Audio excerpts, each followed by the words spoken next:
My name is Maya Reyes. I'm 28 years old and my life runs on precision. I built my restaurant, The Hearth, from the ground up, 5 years, no investors, no partners.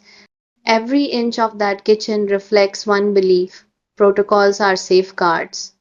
Every cut, every temperature, every dollar part of a closed system that only works when everything obeys. The sound of the knife is the sound of order, the hum of the refrigerators, the whisper of the gas burners, my orchestra. No chaos, no mistakes. When you've spent years fighting for discipline, you can sense the smallest infection in your system. And sometimes the infection comes wearing your family's face. It started with something harmless, a family meal tab, a simple thing, one free dinner a month on me. It felt good, generous, even mature, but like all generosity, it mutated. Marco, my older brother, started bringing clients. Client dinners, he called them, except his clients were friends looking for free food and validation. Then my mother, Elena, turned the same gesture into a social calendar: birthday lunches, brunches for her church group, champagne with her friends, all on Maya. I watched my accounts the way a surgeon watches a pulse monitor. Uh, the line was steady, then it began to dip. Month after month, the red numbers crept in. It wasn't money anymore, it was blood loss. The first time I said no, my mother cried. She said I was forgetting where I came from, that family always eats together, that success means nothing if you hoard it. But I wasn't hoarding, I was maintaining oxygen for the system. They didn't see that. Marco called me robotic. He laughed when I color coded my invoices, said I was playing accountant instead of chef. But what he didn't understand was that systems are love, structure is care. You protect what you respect. They never respected it. 5 years ago, he came to me with his big idea: a food truck, a gourmet gringo. He wanted $35,000 for equipment. I told him no. He said he just needed a guarantor, not cash. Said he'd pay every cent. Said I was family. I remember sitting in my office, pen in hand, staring at the papers. One of my vintage prep machines imported, steel irreplaceable. I signed.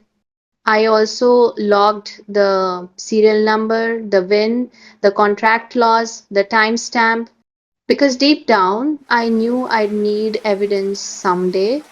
Hope makes you generous, experience makes you thorough. The worst drain wasn't Marco, it was my mother. Her rent, 1800 a month, became my recurring bill. Started as a temporary fix after her divorce. 5 years later, still temporary. Every first of the month, I'd open my banking app, one transfer, one quiet ache in my chest. She'd send a heart emoji every time. That was her receipt. I used to think family meant safety. Now I know it means leverage. They know you won't let them fall, so they lean harder. There's a strange kind of silence when you realize your family loves your success more than they love you. It's not loud, it's surgical, it cuts slow, and you bleed without noticing. One night after closing, I sat in my office staring at the books. Something was off. The Wagyu beef order didn't match consumption. 12 kilos missing. I checked delivery logs, signatures, timestamps, my name forged, the handwriting close but not exact. I knew that tilt in the R Marco's imitation. My heart didn't race, it slowed. I wasn't angry. I was documenting. That night, I learned something about betrayal. It doesn't always scream. Sometimes it whispers in numbers. I poured myself a glass of water, opened my laptop, and started tracing the trail. Every invoice, every catering order, every discrepancy. I didn't need a confession, I had data. The next morning, I drove to Marco's loft. He opened the door with a beer in hand, music blasting, eyes glazed with charm and debt. He laughed when I asked. Relax, May. It was for tasting, marketing, PR. He called me dramatic, said I was acting like an auditor, not a sister. And maybe I was, because when someone steals from you and still calls it love, you learn to speak in spreadsheets. That night, I couldn't sleep. Not because of the money, because of what came next. The health code violation. The moment the system itself failed, the fire marshal showed up on a Tuesday. Routine inspection, no warning, no emotion, just another clipboard in a city full of them. I wasn't worried, I never am. The hearth runs cleaner than a hospital. Every hood scrubbed, every valve tagged, every extinguisher pressurized to spec, until he looked up, squinted, and said the words that cracked my world in half. This isn't unsolved fluid. 3 words, that's all it took. The suppressant line, the one that keeps grease fires from turning the kitchen into a funeral, had been tampered with, replaced with cheap, non commercial degreaser. He shut us down on the spot. Immediate fine $10,000. Non compliance citation. Potential hazard. I remember the sound that followed, not yelling, not panic, just the silence of my entire staff standing still, like they'd just watched a priest drop the chalice mid sermon. Later that night, I checked the cameras. There he was, Marco, on a grainy clip from 2 weeks prior, coming in through the service entrance with a red jug, pouring it into the hood system, smiling. He didn't even look guilty. He looked proud. I replayed that footage a dozen times just to be sure I wasn't hallucinating. I wasn't. It was him. He didn't sabotage the kitchen for money. He did it to cover his own failure, to keep up the illusion that his messes didn't exist. And in doing so, he endangered everything I'd built: my staff, my reputation, my license, my dream. When someone crosses that line, emotion is useless. Anger burns too hot, rage clouds precision. So I did what I do best. I analyzed, I built a folder, incident fire suppression. Inside it, the fire marshal's report, timestamped footage, inventory records, forged invoices, bank statements, Marco's signature copies, and my mother's recurring rent transfers. Each piece was an artery in the same diseased organism. For the first time, I could see the system's map and the infection pulsing through it. I wasn't just dealing with bad family behavior anymore. This was a full scale internal breach. I stayed in the restaurant until dawn, didn't go home, didn't sleep. Instead, I opened a new spreadsheet, the Reyes family dependency ledger. Every transaction, every debt, every favor logged in, color coded precision. Column A, date, incident. Column C, cost. Um, Psychological toll, because that has a price too. By the time the sun came up, I had a forensic map of every manipulation I'd ever tolerated. Every guilt trip, every time you're all we've got had cost me another piece of my freedom. The numbers didn't lie. They were the only family I could trust. Around 8 a.m., my phone buzzed. Mom, again, why is the restaurant closed? Marco says you are being dramatic. You can't treat family like employees, Maya. I looked at that message for a long time. The woman who raised me now sounded like an investor defending her bad stock pick. I didn't reply.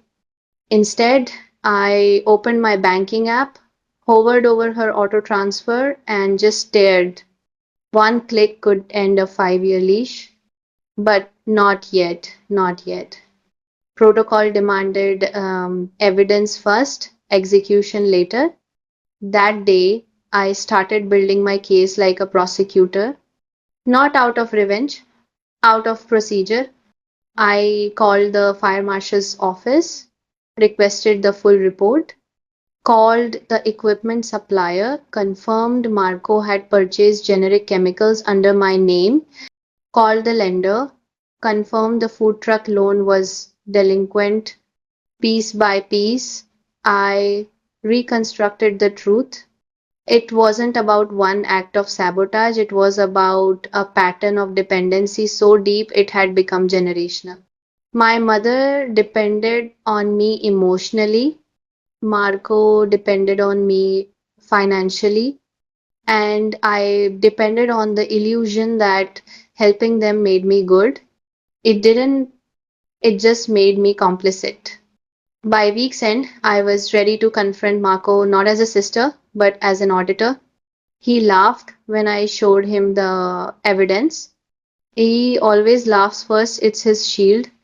You're overreacting, May. It's just chemicals. Jesus, you act like I killed someone. I looked at him and in my head I whispered, you did. You killed trust. You killed the version of me that thought family meant safety. He asked me to just chill, said he'd pay me back. He always says that, but this time I didn't even respond. I walked out mid sentence. That was the first time in years I chose silence over explanation. Silence is stronger than a scream. Back at the hearth, I reopened the ledger and highlighted the total damage, $81,472. That's what family had cost me. I added one last entry at the bottom, emotional collateral, unrecoverable. Then I sat back and stared at it. The whole story distilled into rows and columns. I'd spent 5 years keeping my restaurant free of contamination, but somehow I'd let the infection in through the front door. The breach wasn't in my kitchen, it was in my bloodline. When emotion fails, procedure begins. That's the first rule of control and the one I had forgotten. The night after the fire marshals shut down, I sat in my office staring at the ledger, the fine notice pinned beside me, the world outside, the hearth silent except for the sound of refrigeration hum. If chaos was a disease, then documentation was the cure. I didn't see myself as a victim anymore. I saw myself as a system administrator reclaiming access. The first step was legal isolation. I called my attorney, David, commercial real estate, clean cut, no nonsense. I sent him the ledger, the forged invoices, the fire marshal's report, and Marco's loan contract. The subject line reads System breach, legal containment required. When he called back, his voice was calm but sharper than usual. He said, Maya, you have every right to sever all contact and financial responsibility. This is sustained fraud. That word fraud hit like steel against glass. It wasn't family anymore. It was evidence. Step two, the rent. I opened my bank app. account Elena Reyes, auto transfer $1,800 monthly, status active. For years, I told myself it was kindness, but kindness isn't supposed to make you feel owned. My finger hovered over the delete button. There's a small moment before a decision when the mind tries to negotiate. It's not that bad. They'll change. It's only money. But this wasn't about money anymore. It was about contamination. One tap. Payee deleted. System decoupled. I exhaled, not relief, not regret, just release. The silence that followed felt like a reboot. Next came asset protection. David and I sent a formal cease and desist to Marco's storage facility, demanding immediate freeze on all equipment tied to the gourmet gringo loan.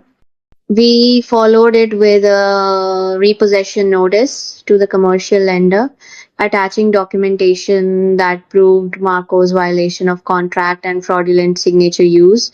I wasn't being vindictive, I was performing maintenance. For years, my family had rewritten the rules, assuming I'd never enforce them. Now the rules were writing themselves back. At midnight, I began the final phase communication protocol. If you want clarity, put it in writing. If you want closure, timestamp it. I compiled everything, every document, every transfer, every log, every fine into one single file. I named it Protocol Violation System Shutdown. At the top, I wrote, "This file represents all recorded breaches of professional and personal trust. Effective immediately, all financial and emotional dependencies are terminated." And then beneath it, access revoked. Administrator M. Reyes. I attached the file and sent it to three recipients: Marco, Elena, and the family group chat. Subject: Final audit. No message body, no emotion, just the attachment. One click. Send. The email left my screen like a bullet through fog. For the first time in my life, I felt still. Not happy, not free, just still. The constant noise, the texts, the guilt, the "you owe us" vanished. But stillness never lasts. Silence invites sound. Within an hour, my phone started vibrating nonstop. Calls, texts, missed calls again. The system screaming as it died. I didn't answer. I just watched as the messages stacked like data logs in a failing server. "Are you insane? You deleted mom's rent? Mom, you can't do this to us, Maya. You're punishing your family. Marco again. You think you're some corporate genius. You're a cook. Without us, you're nothing." Each word was predictable.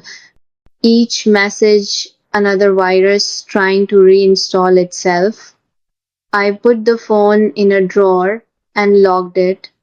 The last thing I needed was interference. The next morning, I met David at his office.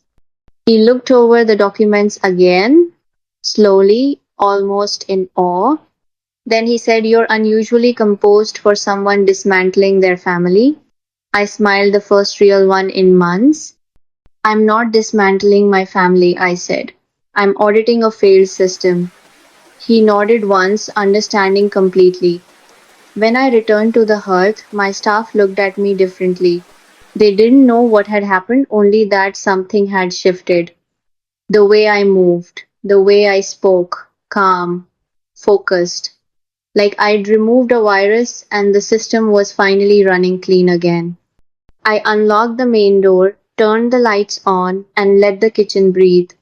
It smelled like order. That night, I cooked alone. No staff, no chatter, just me, the flame, and the sound of my knife. I plated one dish, simple, elegant, and sat at the counter. For the first time, I didn't feel guilt eating alone. Just silence. Perfect, efficient silence. I knew there'd be backlash. They'd fight back. They always do. But this time, I had a firewall, lawyers, documents, paper trails. A digital moat around my sanity. They could yell all they wanted, but no sound can breach silence that's built like stone. Still, somewhere between bites, I found myself whispering one sentence out loud, not as confession, but as observation. I gave them everything, and they mistook it for permission. The first sound I heard that morning wasn't the hum of the kitchen. It was notification pings, hundreds of them, Yelp, Google, Instagram, all saying the same thing in different voices. The hearth gave me food poisoning. The chef screamed at her staff. The place is toxic, avoid at all cost. None of them real. All posted within an hour of each other. Different usernames, but the same pattern, the same rhythm. Family rhythm. I didn't panic. I documented screenshots, timestamps, IP traces. Every fake review logged into the same spreadsheet where I'd once tracked Wagyu shipments. I wasn't defending myself, I was collecting evidence. At 10:42 a.m., I filed a mass report with Yelp's fraud team. At 10:55, Google. At 11:07, my landlord. By noon, the landlord's lawyer had issued a permanent trespass order against Marco and Elena Reyes. Unlawful defamation, it said, malicious intent. The system was defending itself. But they weren't done. That evening, I got a text from a number I didn't recognize. It was Marco's voice note. You think you're safe behind your spreadsheets, Maya? Everyone knows what you did to mom. We're going public. Let's see how your fancy restaurant handles real pressure. The voice was trembling, desperate, but behind it I could hear what he didn't say. He needed a reaction. He needed chaos to survive. I gave him silence. By 3 p.m., an anonymous Twitter account started posting screenshots of the protocol violation email. They called it proof that I'd disowned my mother. The thread spread fast, hundreds of retweets, thousands of comments. The digital storm was loud, but storms burn out fast when they meet stone. I walked to my office, locked the door, and opened my crisis binder. Every business has one. Mine had been waiting for this moment. Section 4.3 Reputation Containment Procedures. Within minutes, my publicist Janine was on the phone. She read the posts, then said, we don't deny, we don't engage, we drown it with proof of consistency. That's PR code for stay normal, stay boring, let the truth exhaust them. So, while my family raged online, I posted a photo of the Hertz special that night: seared duck breast, micro thyme, burnt orange glaze. Caption clean systems, honest food, no hashtags, no defense, just presence. By midnight, the comments under the hate thread started turning. People noticed the IP overlaps, the identical typos, the digital fingerprints of desperation. The mob began eating itself. Meanwhile, mom tried a softer approach. She sent me a voice message, soft, wavering, perfectly rehearsed. Maya, I'm your mother. How could you do this to me? I raised you, I protected you. I know Marco went too far, but this isn't how family works. We can fix it, sweetheart. Just reinstate the rent. We'll figure the rest out. For a moment, I almost replied. The old reflex still lives somewhere in me, but then I noticed the background noise, the faint clinking of glasses, the low chatter of a restaurant. She was recording this from a table, a performance for someone else's ears. I didn't reply. Instead, I wrote a single line in my ledger: attempted manipulation, 14-17 hours, recorded, no response.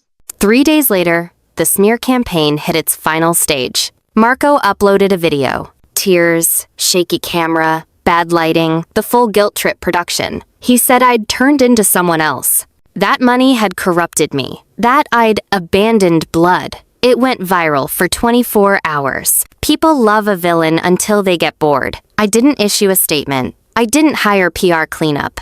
I just waited. Because truth doesn't need to sprint. It waits. And then it arrives.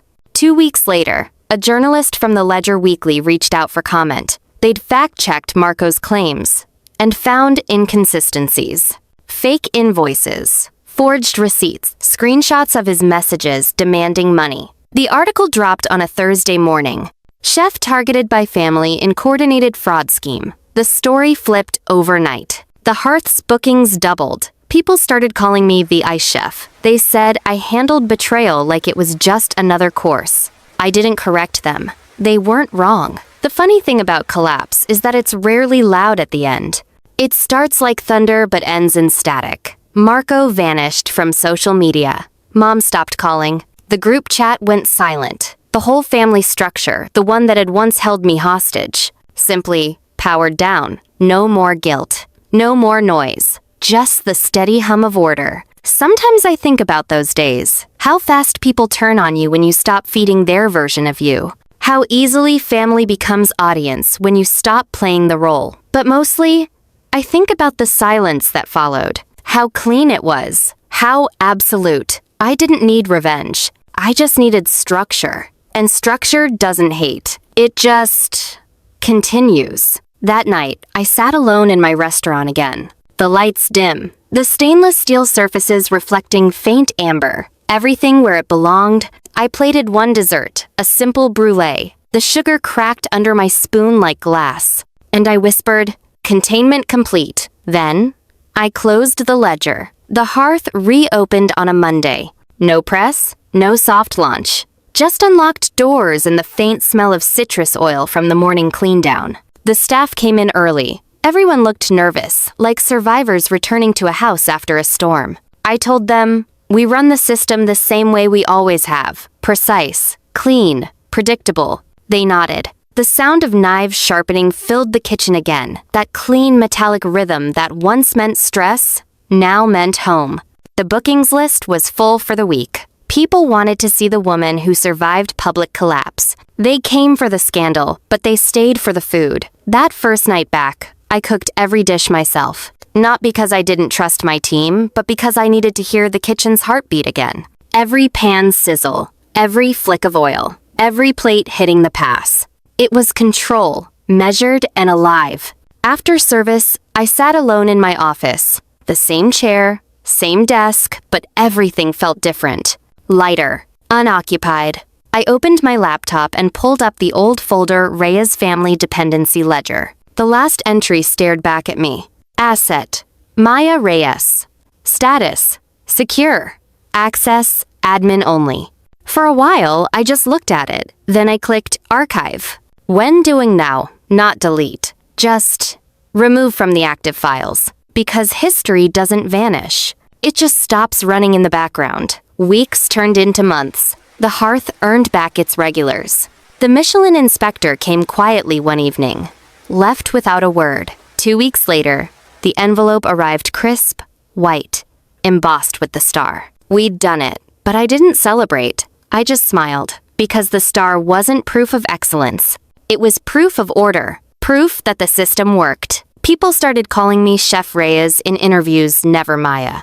And I liked it that way. Professional distance. No entry points for sentiment. But sometimes, late at night, when the restaurant was empty and the lights dimmed to that low amber glow, I'd hear it, that ghost of a voice. My mother's tone, soft, persuasive, rehearsed. "We can fix it, sweetheart." And I'd exhale, slow and measured. The ghosts don't vanish. They just become background noise, like the hum of the walk-in fridge or the ticking pilot flame. You learn to live with them. A few months later, Marco reached out, not through messages or calls, through a registered letter. No threats, no guilt, just one line handwritten. "I got the job. I'm paying it back. I'm sorry." No return address. No name signed at the bottom. Just the handwriting I'd once memorized from loan forms and forged invoices. I didn't reply. Some cycles don't need closure. Some systems just self-correct. One evening, after closing, my sous chef Lydia asked if I ever missed them. I was plating the last dessert of the night, a pistachio tart with sugar glass. I said, "Miss them? No, but I remember them." She nodded. like she understood more than she wanted to. Then she asked, "Doesn't it ever get lonely, running things this tight?" I paused. The truth sat heavy in my chest, simple and mechanical. "Lonely is quiet," I said. "Quiet is stable. Stable is safe." And that was the closest I'd come to admitting the cost. On the restaurant's 5th anniversary, I stood outside as the first customers arrived. The sign glowed soft white against the night air. The hearth, warmth, home. A word that once meant chaos, now rebuilt into something deliberate. Inside, the staff moved like clockwork. The systems held. The night ran smooth. And for the first time in years, I felt human. Not invincible. Not armored. Just human. I stepped back into the kitchen, pulled my hair into a bun, and picked up my knife. The blade reflected my face older, harder, but calm. I pressed the tip to the cutting board and whispered to myself, "Asset, secure." Then the knife moved smooth, precise, rhythmic. The only sound left was steel meeting wood, and the soft exhale of control restored. The hearth was alive, and so was I.